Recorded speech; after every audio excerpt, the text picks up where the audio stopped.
dan tempat yang bersedia. Silakan.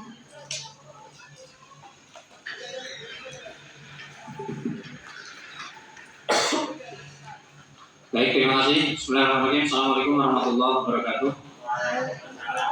Bismillahirrahmanirrahim. Salatu wassalamu ala Rasulillah wa ala alihi wa wala mabadu. Selamat siang, salam sehat, salam bahagia untuk kita semuanya. Yang kami hormati Bapak Ibu tim manajemen SMA Negeri 7 Jakarta, Bapak Ibu guru,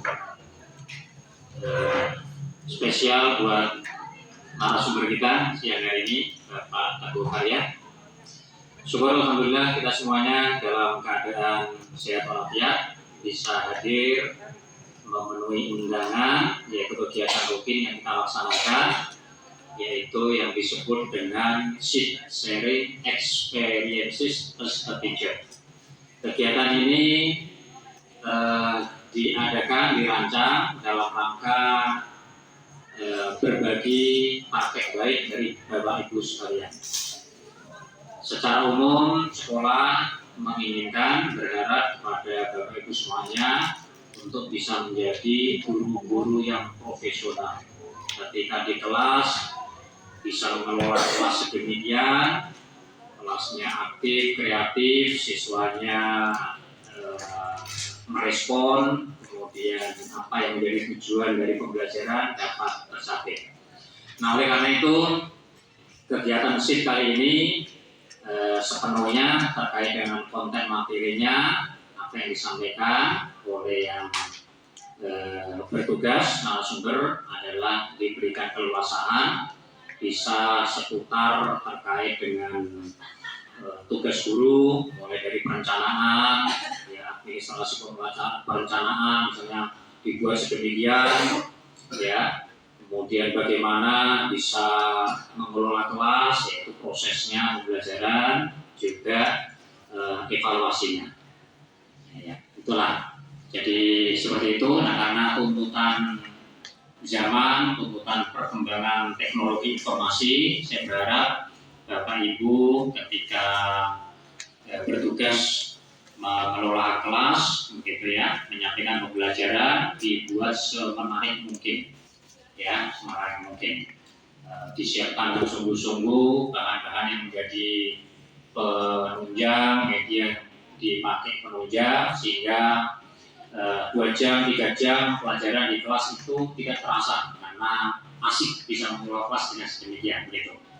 Nah, oleh karena itu salah satu fasilitas yang kita pakai untuk berbagi praktek baik adalah di kesempatan kali ini, ya. Yang biasanya kita lakukan di Jumat siang seperti ini ketika pembelajaran sudah selesai.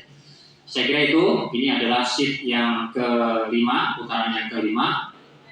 Berharap nanti Pak Teguh menyampaikan apa, ya direspon, ditanyakan sedemikian sehingga terjadi nuansa yang interaktif ya di dalam kegiatan kali ini.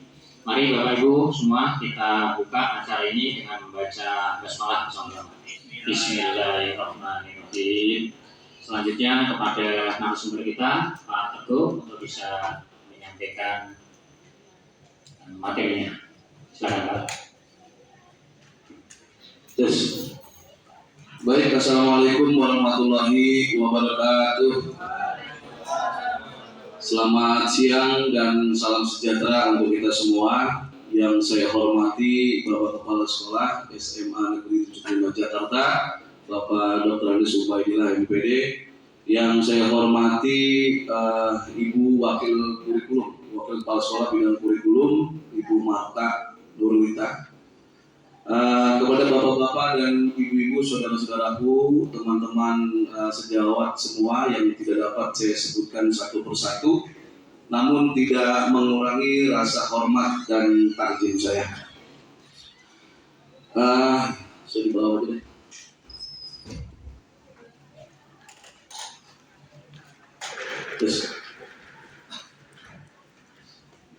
Bapak Ibu, alhamdulillahirabbil alamin wa bihi nasta'in wa ala umuri dunya waddin. Wassalatu wassalamu ala asrofil anbiya'i wal mursalin sayyidina Muhammad sallallahu alaihi wasallam. Amma ba'du. Pertama-tama marilah kita panjatkan puja serta puji syukur kehadirat Allah Subhanahu wa taala Tuhan Sang Maha Sempurna sehingga Bapak Ibu bisa hadir di ruangan ini, ruangan kita bersama, yaitu ruang guru SMA 75 Jakarta, dalam rangka kita sama-sama diskusi untuk sama-sama bisa mendengarkan barangkali sosialisasi atau informasi yang akan saya sampaikan. Tidak dalam rangka untuk menggurui Bapak Ibu, tetapi yang barangkali informasi yang saya terima atau yang saya alami bisa saya sampaikan informasi tersebut kepada Bapak Ibu. Nanti kita perlu sedikit banyak untuk berdiskusi. Baik Bapak Ibu sekalian yang saya banggakan, kali ini saya akan memaparkan terkait dengan diseminasi budaya positif di sekolah. Budaya positif di sekolah yaitu tujuannya pembelajaran ini yaitu khususnya calon guru penggerak dapat menyampaikan pembelajaran. Pembelajaran apa? Pembelajaran dari penerapan konsep inti dari modul budaya positif. Jadi kalau modul budaya positif di guru penggerak itu modul 1.4, modul 1 berada pada subjudul modul yang keempat, bab yang keempat, ya, yaitu masuk budaya positif. Bapak Ibu sekalian, kalau kita melihat mengkaji daripada yang kemarin barangkali saya mengkaji modul 1.4, di dalam modul 1 itu cerita tentang budaya positif. Bapak Ibu setuju nggak kalau misalnya hukuman itu dapat mendisiplinkan anak? Setuju nggak Bapak Ibu? Setuju ya? Coba deh, kita lihat lagi kalimat yang kedua, hukuman positif seperti membaca atau membersihkan halaman sekolah dapat meningkatkan disiplin anak. Atau memberi penghargaan dapat memotivasi belajar anak. Nah, jadi ini dulu nih, kalau Bapak Ibu di antara kalimat ini mana nih yang paling setuju? Pak Sarudin lebih setuju memberi penghargaan dapat memotivasi belajar anak. Ada lagi Bapak Ibu barangkali yang lain? Ya, Pak Jaki. Nomor 3, memberi penghargaan dapat memotivasi belajar anak. Oh ya, sama sama Pak Sarudin ya? Iya, baik, terima kasih Pak Sarudin dan Pak Jaki.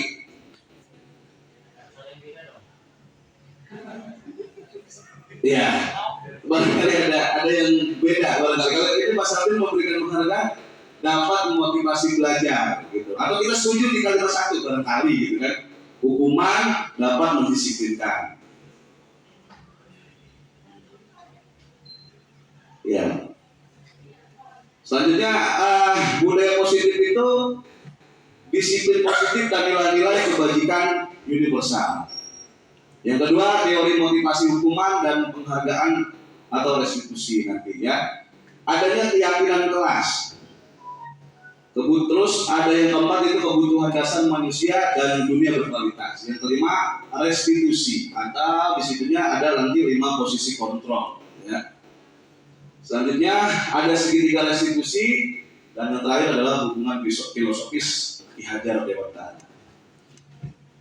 Disiplin positif dalam budaya kita, makna kata disiplin dimaknai menjadi sesuatu yang dilakukan seseorang pada orang lain, seseorang kepada orang lain untuk mendapatkan kepatuhan. Disiplin positif kepada orang lain, orang kepada orang lain untuk mendapatkan kepatuhan.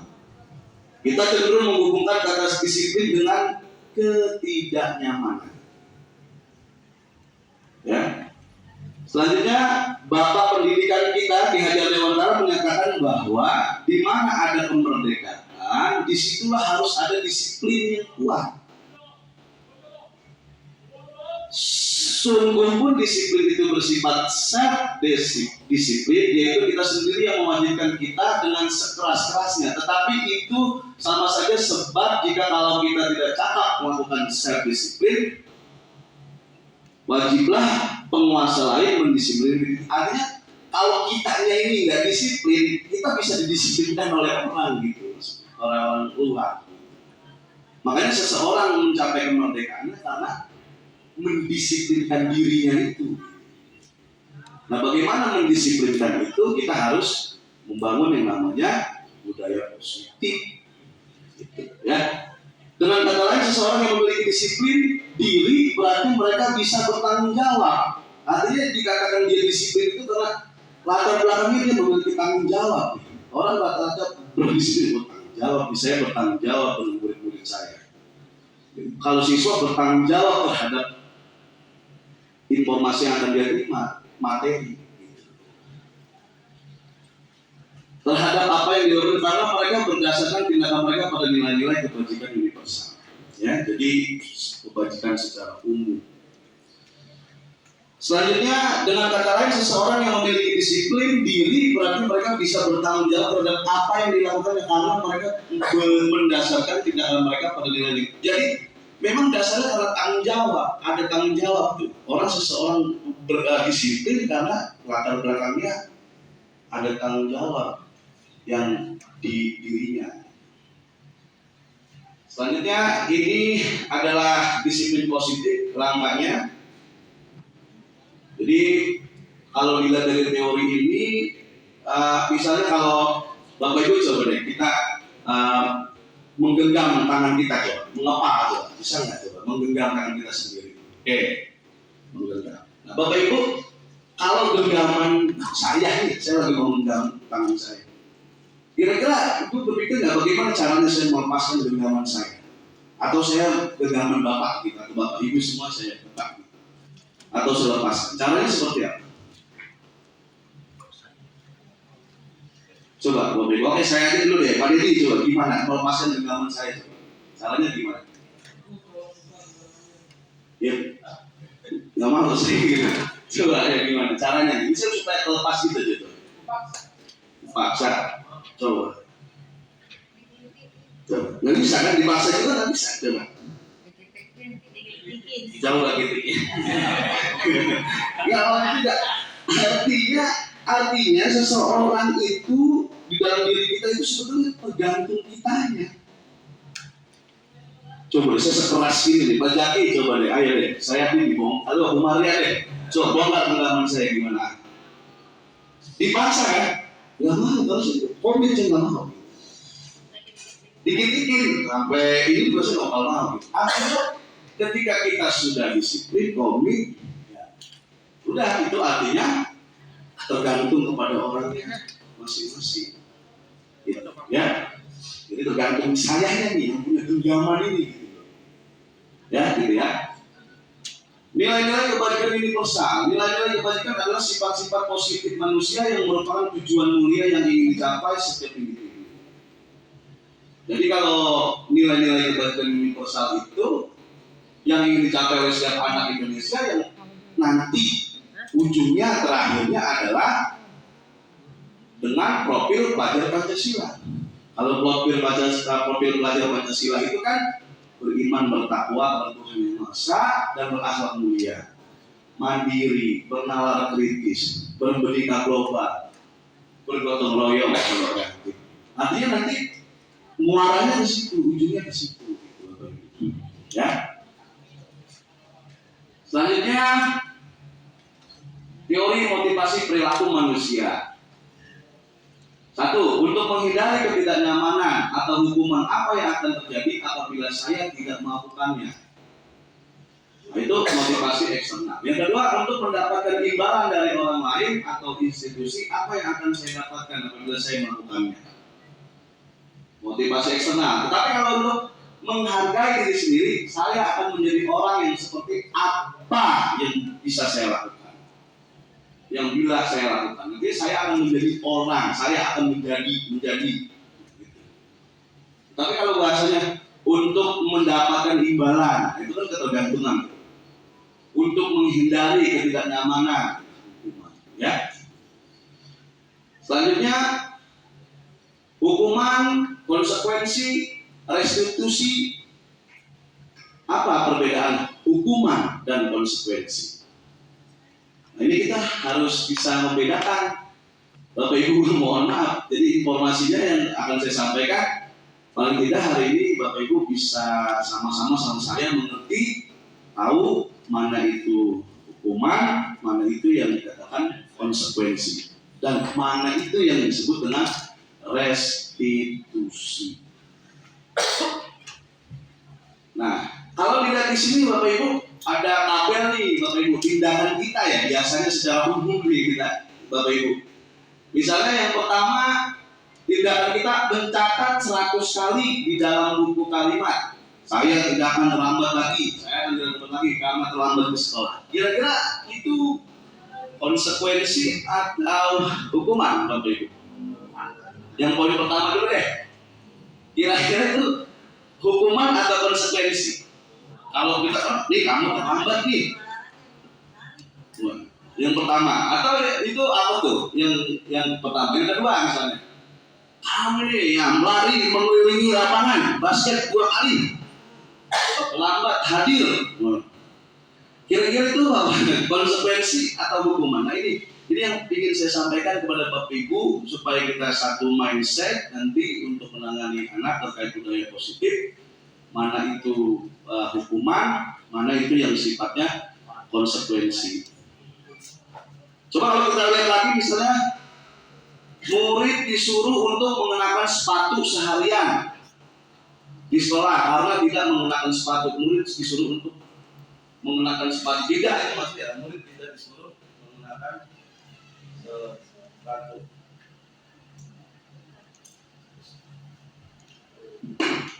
Yes.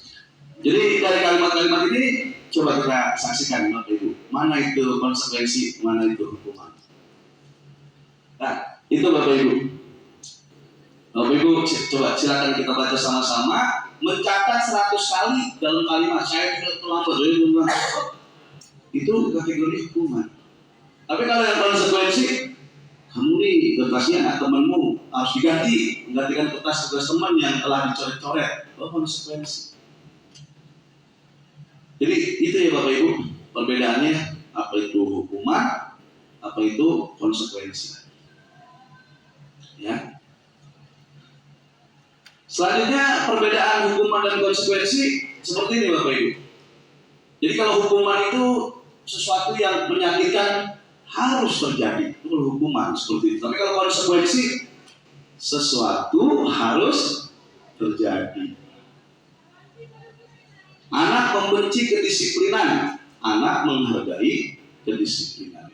Jadi perbedaan kita melakukan sebuah hukuman dengan memberikan konsekuensi, dampak kepada peserta didik pun seperti ini perbedaannya. Berbeda. Ya, Bapak Ibu ya. Mendorong anak menyakiti diri sendiri kalau hukuman. Kalau misalnya konsekuensi mendorong anak agar mudah menyesuaikan. Seperti itu. Ya. Selanjutnya, apa itu restitusi? Tadi beda ya Bapak Ibu, hukuman, konsekuensi, dan yang terakhir ini adalah restitusi. Nah kita berada di mana?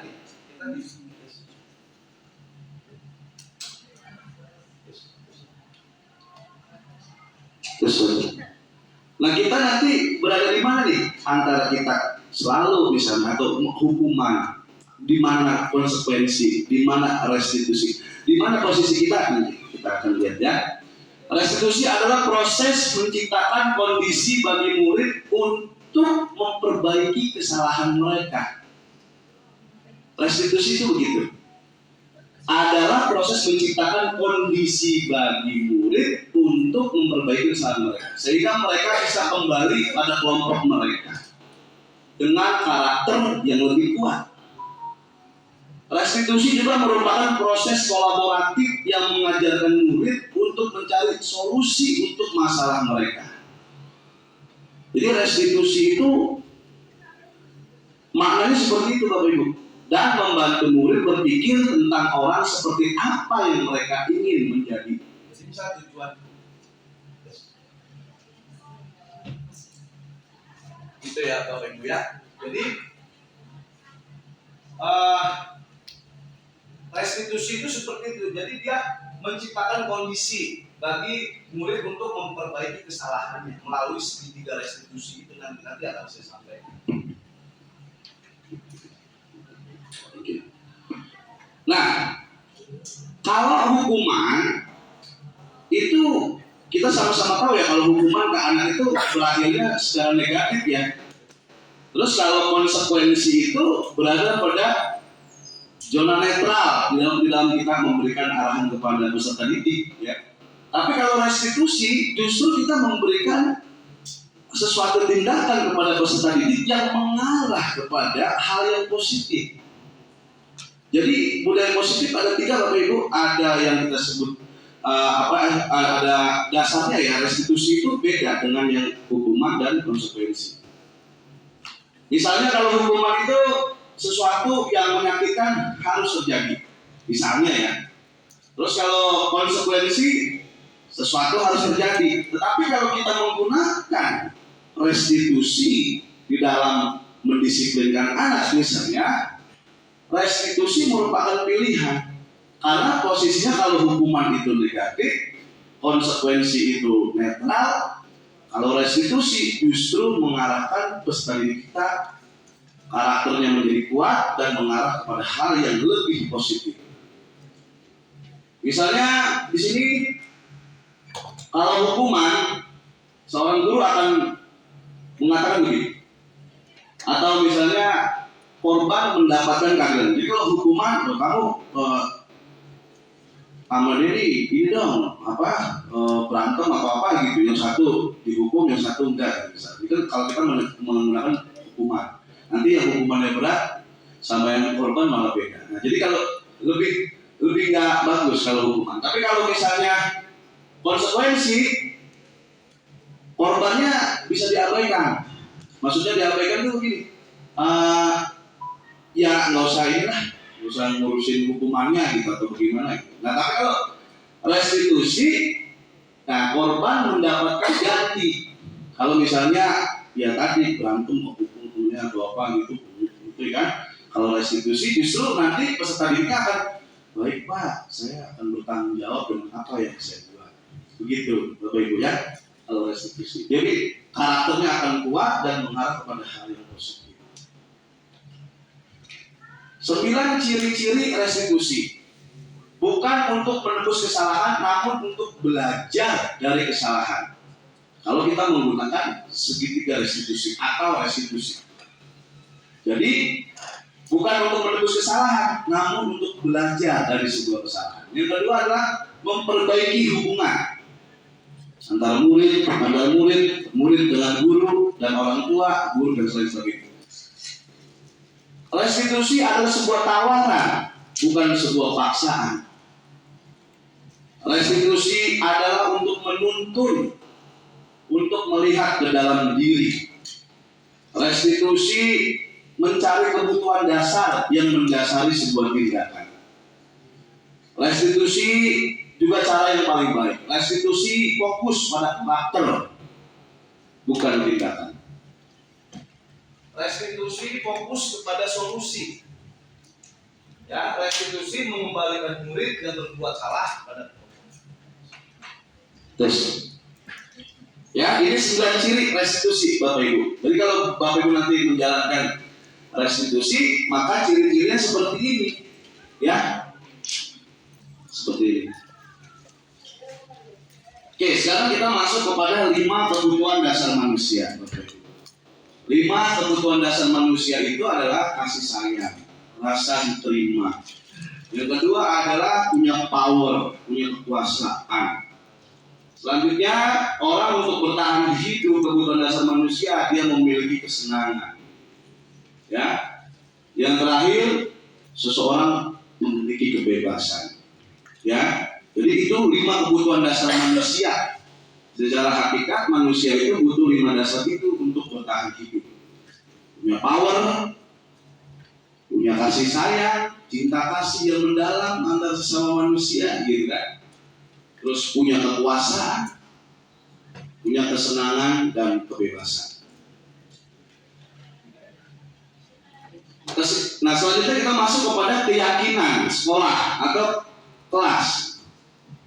Apa itu? Mengapa keyakinan kelas? Mengapa tidak peraturan kelas? Yang biasanya Bapak Ibu di minggu-minggu pertama ini pasti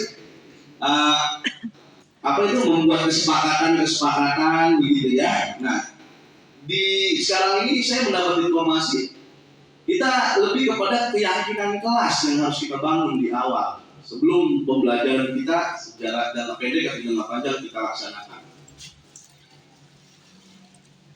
Atau kalau biasa kita sebut kontrak belajar atau kesepakatan belajar. Nah, kita sekarang menyebutnya adalah keyakinan kelas atau keyakinan sekolah. Ya. Perbedaannya adalah keyakinan sekolah menekankan keyakinan pada seseorang akan lebih memotivasi dalam dirinya sendiri. Kalau keyakinan kelas itu, seseorang akan lebih tergerak dan bersemangat untuk menjalankan keyakinannya daripada mengikuti peraturan tertulis. Jadi tadi kalau 5 konsep dasar manusia bertahan hidup kan ada freedom tuh, dia pengen bebas gitu. Tetapi kalau misalnya perjanjian kelas itu ya, tertulis dan lain sebagainya gitu, terus seolah-olah kayaknya mengikat atau apa, jadi seseorang lebih cenderung susah untuk menaati prosedurnya gitu. Tapi kalau dia berangkat dari sebuah keyakinan yang disampaikan, keyakinan bersama, itu nanti beda gitu, Bapak Ibu. Keyakinan adalah nilai-nilai kebajikan universal yang disepakati, tersirat maupun tersurat secara bersama-sama. Ya, jadi sebuah keyakinan yang harus kita bangkitkan kepada peserta didik. Keyakinan sekolah atau kelas berupa pernyataan yang bersifat universal, yang mudah diingat, dipahami, serta harus ditetapkan dalam lingkungan sekolah. Keyakinan itu seperti itu. Jadi dia mudah diingat. Ya. Sebuah pernyataan yang bersifat universal. Keyakinan sekolah atau kelas adalah sebuah kesepakatan dibuat bersama-sama. Keyakinan kelas adalah pernyataan kelas dibuat dalam bentuk positif. Guru berperan dalam mewujudkan terbentuknya keyakinan kelas atau sekolah. Selanjutnya, sebaiknya keyakinan sekolah atau kelas tidak terlalu banyak. Jika terlalu banyak akan sulit mengingatnya. Akibatnya sulit untuk dijalankan. Karena tadi kita 5 dasar hidup manusia tadi itu yang bertahan hidup itu dia bebas gitu kan ya. Jadi yang harus kita bangkitkan dari peserta didik kita adalah sebuah keyakinan, bukan sebuah tata aturan yang tertulis banyak panjang lebar susah diingat. Selanjutnya kita masuk kepada tadi pendekatan restitusi, Bapak Ibu. Tadi ada hukuman, ada konsekuensi, ada restitusi. Hukuman negatif, konsekuensi netral, restitusi positif. Maka kita sekarang masuk kepada restitusi. Selain kita masuk pada restitusi, tadi yang harus kita ingat adalah kita harus membangkitkan keyakinan kelas, bukan semata-mata untuk tata aturan yang tertulis. Pendekatan restitusi 5 posisi kontrol. Sebagai seorang guru atau sebagai orang tua, ada 5 posisi kontrol kita, yaitu sebagai penghukum, sebagai manajer, sebagai pembuat merasa bersalah, peran itu. Ada juga sebagai pemantau dan sebagai teman. 5 posisi kontrol ini umumnya sedikit banyak kita lakukan ini. Kita kalau ngomong sama peserta didik, apakah kita sebagai teman? Kalau kita bicara dengan peserta didik, kalau kita nasihatin, kita apakah sebagai manajer? Atau kita kalau bicara dengan peserta didik, kita seolah-olah sebagai seorang penghukum gitu, kata bahasa, kata muakan kata-katanya, begitu Bapak Ibu. Jadi ini 5 posisi kontrol ini yang sama-sama harus kita ketahui. Kapan kita sebagai manajer, sebagai pemantau, penghukum, sebagai teman, atau sebagai yang pembuat merasa bersalah. Kamu nih begini begitu, kamu gitu. Jangan begitu, nggak enak ini ya, merasa bersalah. Ya, jadi sering kita begitu. Kalau penghukum, guru akan berbuat seperti ini, menghardik, menunjuk-nunjuk, menyakiti, menyindir. Nah, itu penghukum. Kamu nih terlambat lagi, selalu datang terlambat.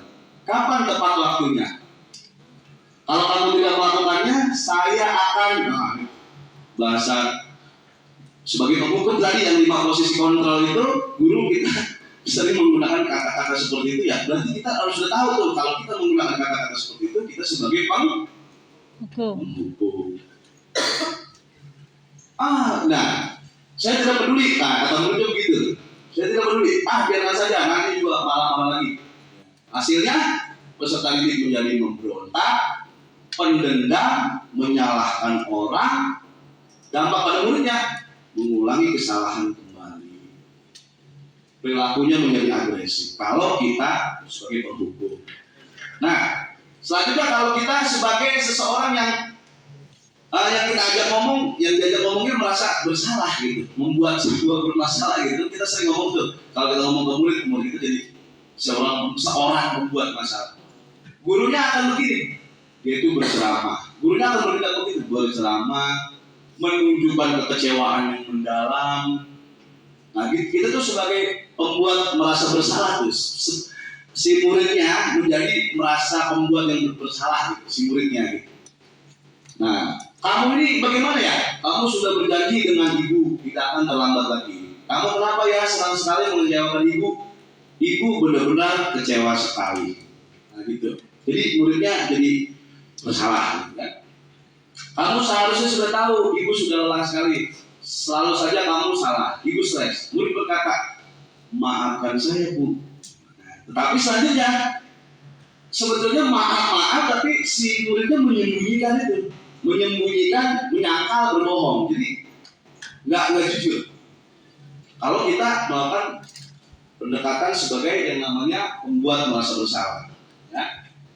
Terus murid akan seperti apa? Murid akan rendah diri, merasa gagal dan tidak berharga. Kalau kita misalnya sebagai seorang teman, apa yang harus dilakukan sebagai teman itu? Guru berbuat apa? Membuatkan alasan-alasan untuk muridnya. Guru berkata, ayolah lakukan untuk bapak ibu. Ya sudah, kali ini gak apa-apa, nanti ibu bantu bereskan. Itu seolah-olah sebagai teman kita, ya, sebagai teman. Murid berkata, saya pikir bapak ibu teman saya atau bapak ibu teman saya. Hasilnya murid akan menjadi ketergantungan. Terus dampak pada muridnya tergantung, tidak mandiri dan tidak bisa memutuskan. Lantas kalau kita sebagai seorang pemantau, gurunya berkata, sebagai pemantau, guru berbuat menghitung, mengukur untung rugi gitu kali ya, kalau pemantau itu mengukur untung rugi atau mengukur gitu. Nah, perkataannya seperti apa kalau guru sebagai pemantau? Apa peraturannya? Apa konsekuensinya? Apa yang telah kamu lakukan? Apa yang terjadi? Begitu. Muridnya berkata, saya akan dapat berapa bintang atau poin kalau melakukan hal tersebut. Ya, jika sudah melakukan tersebut, saya akan mendapatkan apa? Nah, muridnya akan menitik beratkan pada dampak pada diri sendiri, mendapatkan hadiah atau mendapatkan hukuman. Kalau kita menjadi seorang pemantau itu, ya ini tadi untung rugi, jadi menimbang-menimbangnya, mengukurnya seperti itu. Ya. Ada lagi kalau kita sebagai pemantau, nadanya itu cirinya nadanya soalnya datar atau bahasa tubuhnya yang formal. Ini ada dialog Bapak Ibu antara si Adi dan gurunya. Gurunya tadi bilang gini, Adi, tahukah kamu jam berapa kita mulai? Tahu Pak? Seorang guru, kamu terlambat 15 menit. Apakah kamu sudah mengerti konsekuensi yang dilakukan bila terlambat? Si Adi bilang, paham Pak, saya harus harus tinggal kelas pada jam istirahat nanti dan mengerjakan tugas ketinggalan saya. Si guru, ya benar. Nanti pada saat jam istirahat, kamu harus tinggal di kelas untuk menyelesaikan tugas yang tertinggal tadi. Saya tunggu, nanti dengan dialognya. Nah, ini sebagai pemantau juga, ya, Bapak Ibu. Seperti ini. Nah, selanjutnya kalau kita sebagai manajer, dialognya kira-kira seperti ini, Bapak Ibu. Mengajukan pertanyaan-pertanyaan kalau sebagai manajer. Guru bertanya, apa yang kita yakini? Apa kamu meyakini hal tersebut? Gitu. Kalau kamu meyakininya, maukah kamu memperbaikinya? Kalau kami memperbaikinya, jadi kira-kira hal tersebut akan menggambarkan apa yang sudah dirumuskan. Murid berkata, bagaimana caranya agar saya bisa memperbaiki keadaan ini? Saya akan memperbaiki masalah ini dengan jadi gini misalnya kalau jadi manajer itu, yang menjadi manajer itu begini, itu melontarkan sebuah pertanyaan-pertanyaan aja gitu. Nah nanti itu akan membangkitkan motivasinya dijawab. Misalnya apa yang kita yakini, misalnya kamu tahu nggak kita sama-sama meyakini apa nih kesepakatan di kelas kita itu. Kamu tahu kan keyakinan kita sama-sama itu. Dialognya seperti itu. Nah terus kalau kamu meyakininya, maukah kamu memperbaikinya? Jadi pertanyaan itu menuju kepada si muridnya itu sendiri gitu. Kalau menjadi seorang manajer itu. Ya, nah hasilnya dampak pada muridnya, murid akan mengevaluasi diri bagaimana menjadi diri yang lebih baik. Kalau kita memposisikan diri kita sebagai manajer, itu Bapak Ibu, ya. Contoh lagi nih dialog, Bapak Ibu. Sebagai manajer nih, kita sebagai manajer. Sebagai guru, Adi, apakah kamu mengetahui jam berapa sekolah kita dimulai? Tahu Pak, kata si Adi, jam 7. Guru, ya, jadi kamu terlambat. Kira-kira bagaimana kamu akan memperbaiki masalah ini? Jadi pertanyaannya seperti itu. Saya bisa menanyakan ke teman saya, Pak, untuk mengajar tugas yang tertinggal. Guru, baik. Itu bisa dilakukan. Apakah besok akan ada masalah untuk kamu agar bisa hadir tepat waktu di sekolah? Kata si adik. Tidak Pak, saya bisa hadir kok dengan tepat waktu. Kata si guru, baik. Saya hargai usaha kamu untuk memperbaiki diri. Jadi Bapak Ibu tahu ya 5 posisi kontrol kita ya. Ada sebagai apa tadi? Bapak Ibu? Penghukum. Tadi kita iya, sebagai penghukum, sebagai pembuat dan merasa bersalah, tadi anak itu merasa bersalah gitu kan. Pemantau, dan tadi teman, dan yang lain kita bisa menjadi seorang manajer. Kalau manajer tadi, murid akan mengevaluasi diri bagaimana menjadi diri yang lebih baik. Jadi dialog itu melontarkan pertanyaan-pertanyaan kepada si murid. Selanjutnya Bapak Ibu, tadi kita ingat kembali ada yang kita bilang hukum gitu ya, ada yang kita bilang konsekuensi, ada yang lain kita bilang restitusi atau segitiga restitusi. Apa itu segitiga restitusi, Bapak Ibu? Segitiga restitusi adalah memvalidasi sebuah tindakan yang salah. Artinya pertanyaan-pertanyaan yang kita lontarkan kepada peserta didik ketika melanggar pelanggaran sekolah atau indisipliner, kalau kita menggunakan segitiga restitusi, maka yang harus kita lakukan pertama adalah memvalidasi tindakan yang salah. Artinya kita melontarkan pertanyaan-pertanyaan, kamu kenapa terlambat? Misalnya, apa kendalanya? Seperti itu, ya. Terus ditanyain, kamu tahu nggak keyakinan sekolah kita ini kalau kamu terlambat itu kenapa bagi apa keyakinan kelas kita? Keyakinan kelas kita Pak, saya kalau terlambat masuk ke kelas, saya harus misalnya yang lain sudah keluar atau apa gitu, saya masih ini Pak mengerjakan tugas. Jadi keyakinan kelasnya yang kita bangun itu seperti apa? Ya Bapak Ibu ya, balikin kepada keyakinan. Lantas menstabilkan identitas. Oke, kamu udah tahu ya keyakinan kelas kita seperti ini kesepakatan kita bersama. Ya kan? Bagaimana nih? Saya minta maaf Pak. Saya nggak akan mengulangi lagi. Saya akan memperbaiki. Itu ya Bapak Ibu ya. Itu segitiga restitusi seperti itu. Jadi segitiga restitusi adalah memvalidasi tindakan dulu, terus menanyakan keyakinan, dan terakhir menstabilkan identitas. Segitiga restitusi adalah materi baru yang saya dapatkan dalam program guru penggak, Bapak Ibu. Ini adalah hal yang baru. Jadi kalau ada anak indisipliner, kita gunakan segitiga restitusi. Ya. Restitusi dilakukan sebagai upaya membantu siswa memperbaiki diri agar dapat kembali ke kelompoknya dengan karakter yang lebih baik dan kuat. Artinya, kalau kita menggunakan restitusi, anak itu akan termotivasi di dalam dirinya sendiri, akan terbangun. Ya. Langkah-langkah segitiga restitusi. Tadi itu ya, menstabilkan identitas, validasi tindakan. Ya. Nah, menstabilkan identitas itu untuk apa? Untuk membuat anak yang merasa gagal karena berbuat salah menjadi positif terhadap dirinya. Berbuat salah menjadi positif.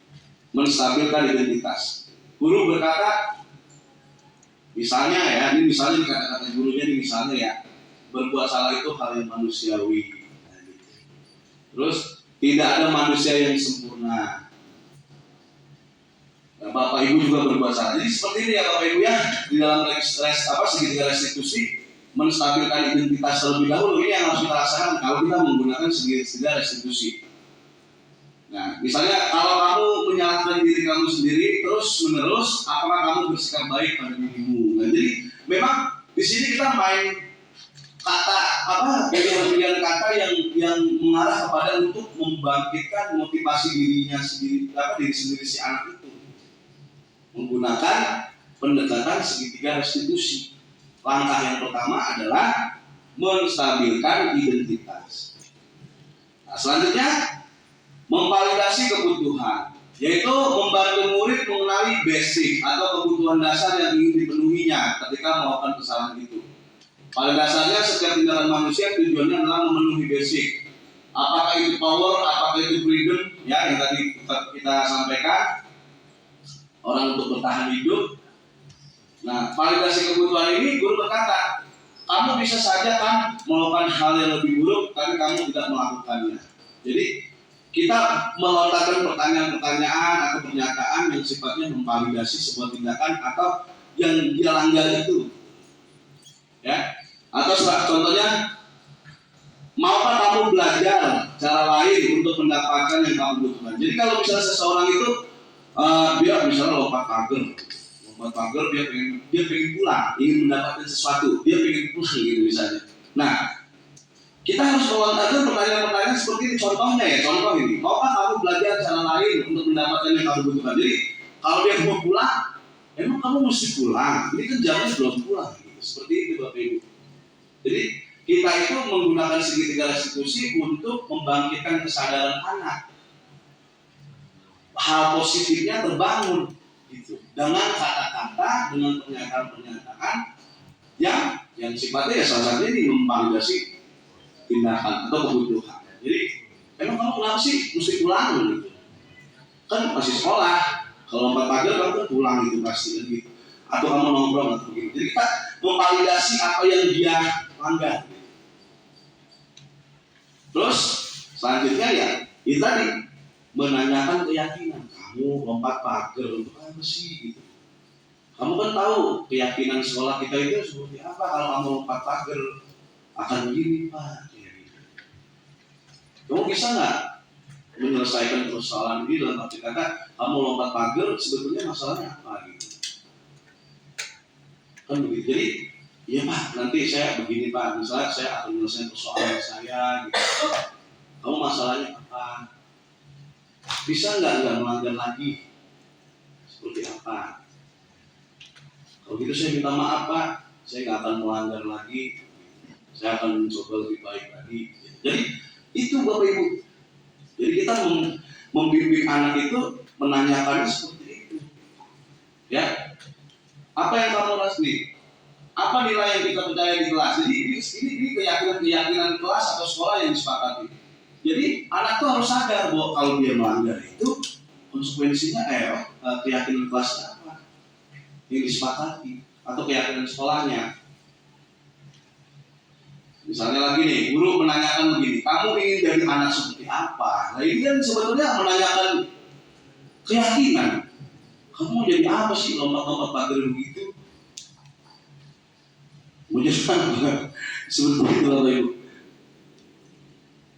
Nah, jadi tujuan akhirnya adalah dari filosofi pemikiran KHD ini, terus budaya positif terbangun di sekolah, maka nanti terwujudnya profil pelajar Pancasila.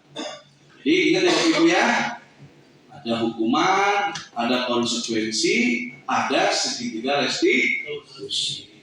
Besok Bapak Ibu, jika ada anak yang melanggar atau indisipliner pelanggaran sekolah, kita coba menggunakan segitiga restitusi. Yaitu apa tadi segitiga restitusi? Segitiga restitusi adalah memvalidasi tindakan yang salah, terus menanyakan keyakinan atau menanyakan kesepakatan keyakinan yang sama-sama kita sepakati. Kamu kalau melanggar itu kamu tahu ya apa keyakinan kita sama-sama. Ya Pak, saya akan diskor 2 minggu bisa sekolah. Ya. Dan yang terakhir menstabilkan identitas. Menstabilkan identitas itu seperti ini ya Bapak Ibu ya. Jadi oke, nah kamu lompat pagar, saya paham. Masalahnya ini Pak ini. Tidak ada manusia yang sempurna. Gitu Bapak Ibu. Kamu lompat pagar, macam-macam bisa gitu. Jadi ngomongnya begini, memang tidak ada yang sempurna di dunia ini. Yalah ya, tidak ada manusia yang sempurna. Ada persoalan yang bisa kita selesaikan sama-sama. Tidak, bukan harusnya lompat pagar. Ada hal yang harus kita selesaikan. Bagaimana kamu supaya menyelesaikan persoalan kamu? Supaya jawabannya tidak harus lompat. Nah seperti itu. Nah tidak akan ngomong, Pak saya ada masalah. Bisa kamu menyelesaikan ini? Bisa Pak. Oke, yaudah ya kamu melanggar. Ya, oke. Itu anak, saya minta maaf Pak, saya sudah melanggar peraturan sekolah atau keyakinan sama-sama. Nanti saya akan segera perbaiki Pak, tidak lagi lompat pagar ini. Jadi komunikasi kita mengarah seperti itu, menggunakan segitiga restitusi. Jadi bukan penghukum. Palingnya kita sebagai manajer tadi untuk membangkitkan motivasi diri anak yang ke arah positif. Karakter anak menjadi kuat. Ya Bapak Ibu ya. Yang tujuan akhirnya tadi ini dari filosofis pemikiran Bapak Ki Hajar Dewantara melakukan budaya positif di sekolah, maka nanti terakhirnya terwujudnya profil pelajar Pancasila. Kalau profil pelajar Pancasila Bapak Ibu tahu ya. Profil pelajar Pancasila itu ada berapa Bapak Ibu? 6. Ya ada Bapak. Nah di sini tadi saya sudah sampaikan nih profil pelajar Pancasila. Nih ya tujuan akhirnya adalah profil pelajar Pancasila. Anak beriman bertakwa, bertujuan yang maha esa, berakhlak mulia, mandiri, bernakal kritis, berpendidikan global, bergotong royong, kreatif.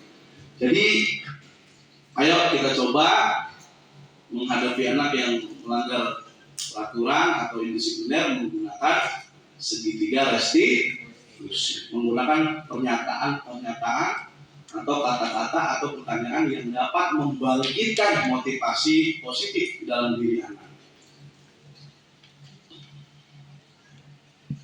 Selanjutnya Bapak Ibu, kalau kita tadi sudah saya sampaikan segitiga restitusi, filosofis pemikiran KHD kan sebetulnya seperti ini Bapak Ibu. Nah kita itu sebetulnya sebagai petani Bapak Ibu. Kalau kita ini kan ya filosofis Bapak Ki Hajar Dewantara ini, murid sebagai benih dan sekolah sebagai lahan. Petani hanya bisa menuntun dan merawat tumbuh kembangnya.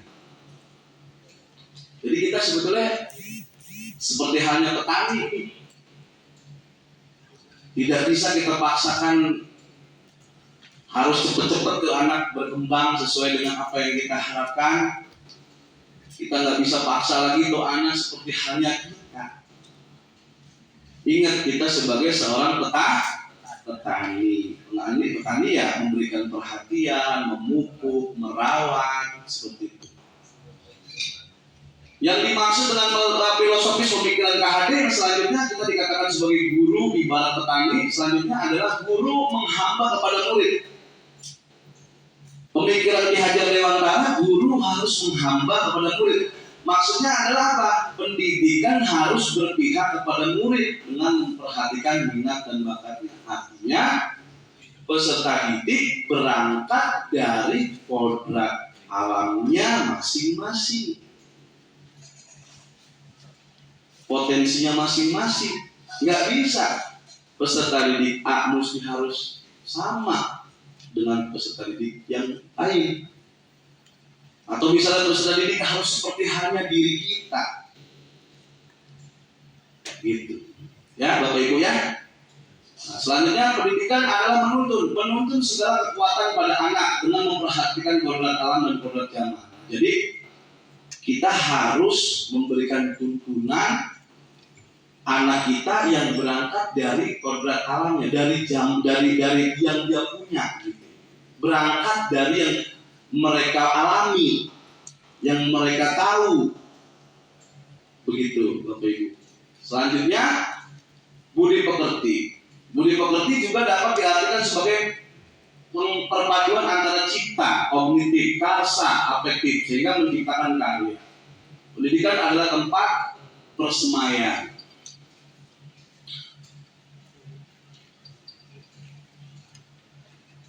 Ini tadi ya Bapak Ibu yang tentang budaya positif, nilai kebijakan universal, pembentukan keyakinan kelas, memperhatikan kebutuhan dasar manusia tadi, ya, ada freedom, ada apa lagi Bapak Ibu?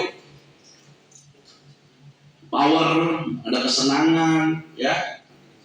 Selanjutnya melakukan pembiasaan dengan adanya kontrol pengawasan, ya. Jadi pembiasaan dengan adanya kontrol. Jadi budaya positif di sekolah ini kita harus memahami nilai kebajikan universal, terus membentuk keyakinan kelas, selanjutnya memperhatikan kebutuhan dasar manusia tadi yang 5 tadi, selanjutnya melakukan pembiasaan dengan adanya kontrol atau pengawasan.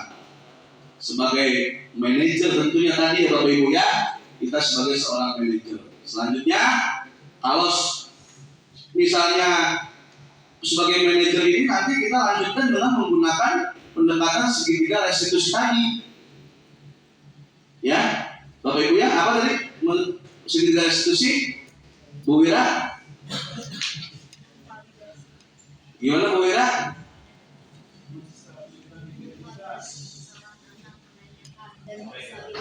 Gimana?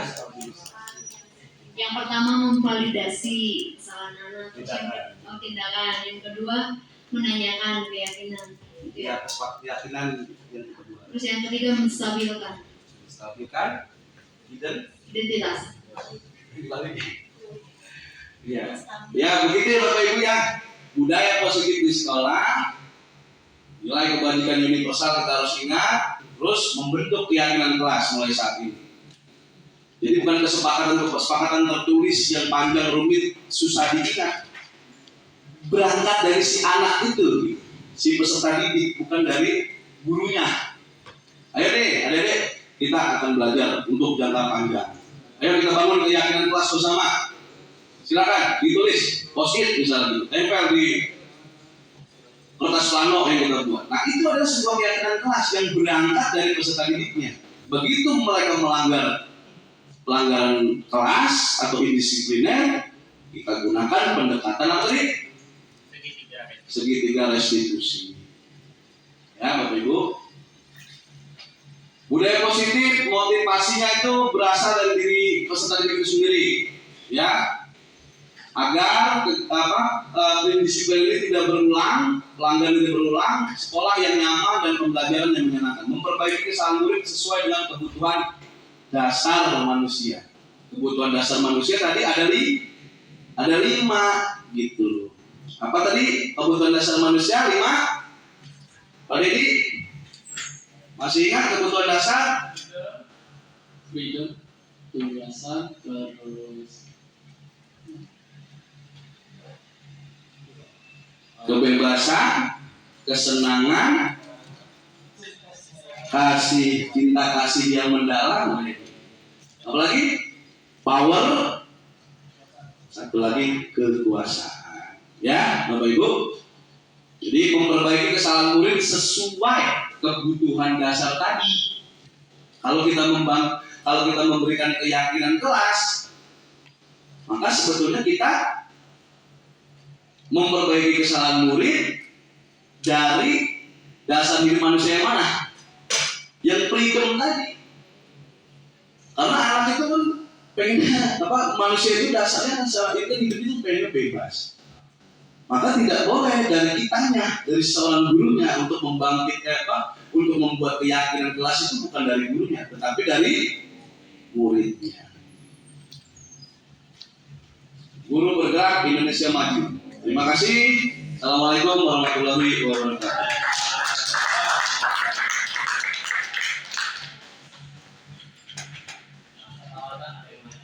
Silakan Bapak Ibu.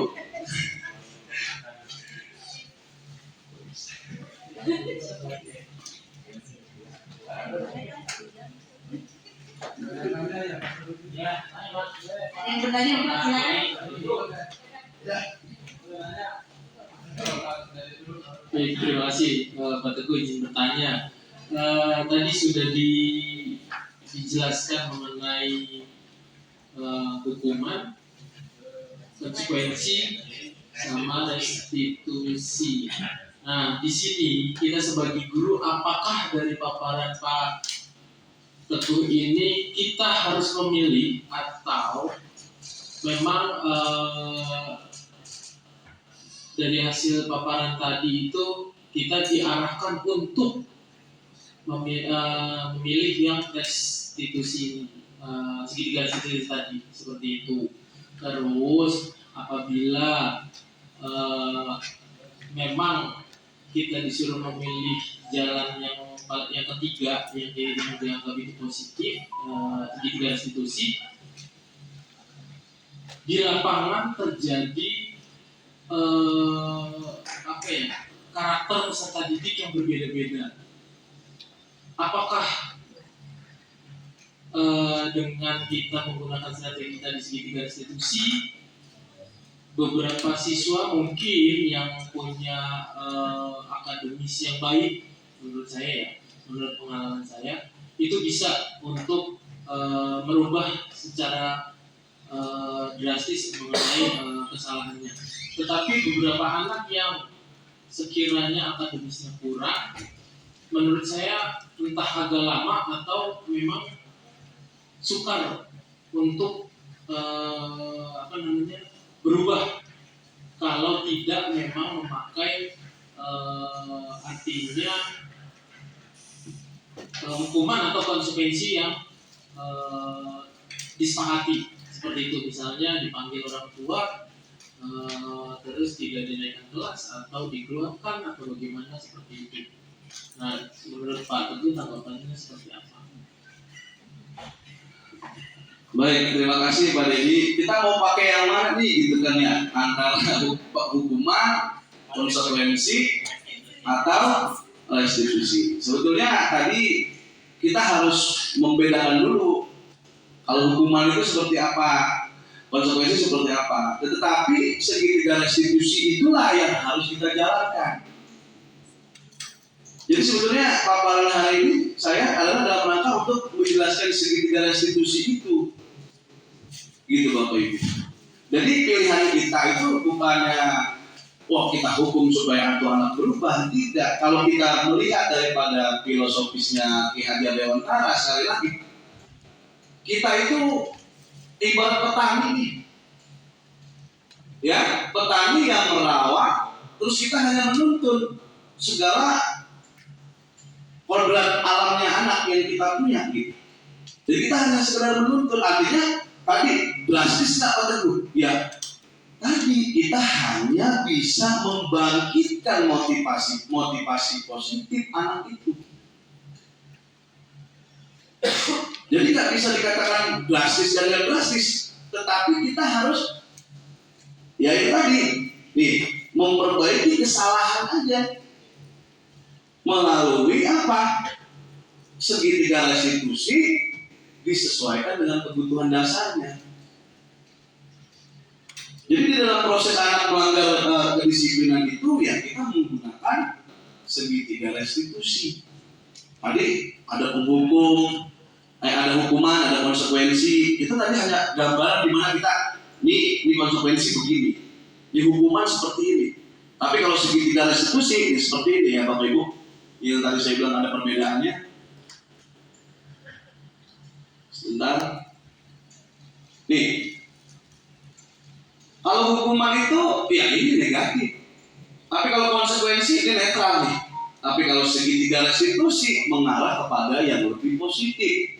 Karena kita mendambakan peserta didik untuk sadar melanggar sebuah keyakinan kelas, muncul motivasi positif di dalam diri anak, dia minta maaf dan memperbaiki kesalahannya. Belum tentu bisa drastis Pak Teguh. Ya, memang ini harus terus dilakukan pembiasaan. Bapak Ibu, memang nggak bisa sekaligus karena kalau kita lihat pemikiran Ki Hajar Dewantara ini adalah bahwa kita sebagai guru itu hanya sebagai seorang petani untuk memberikan perhatian atau memberikan tuntunan terhadap kodrat alam anak dari yang mereka bawa. Bapak Ibu ya, jadi kita merubah karakter anak melalui segitiga restitusi sehingga anak itu sadar akan melanggar yang dia langgar keyakinan kelas atau keyakinan sekolah sehingga dia memperbaiki.